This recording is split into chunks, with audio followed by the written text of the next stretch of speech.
Šampionska ponuda samo vo Neptun.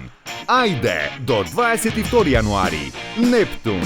Živej podobro, sekoj den. Podmačkaj se so Algasan i oslobodi go dviženjeta. Čestitke za pobjedata, daleko podobro od onaj nadprevar Farski ostrovi, tvoj komentar. Bila je to potpuno drugačija utakmica. Lakše nam je igrati kad znaš neku europsku ekipu kao što je Poljska.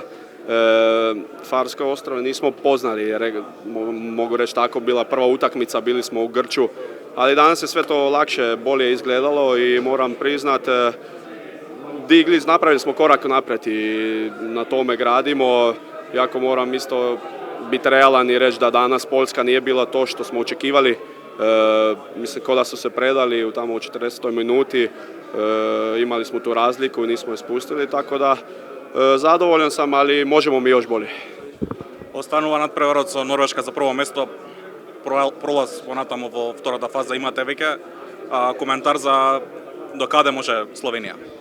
Dobro, sad je Norveška, sad je opet jedno finale za nas.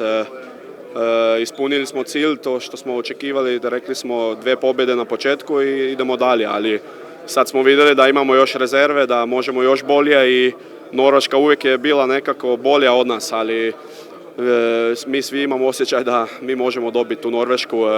Idemo polako, imamo 48 sati da se spremimo za Norvešku, znamo njihov kvalitet, naravno bolji su od nas, ali mi smo tu, mi smo dobri. Kako i rekao sam, možemo mi još bolje i mislim da će biti to jedna dobra utakmica, ali mora se i to desiti da dobijemo u nekom trenutku Norvešku.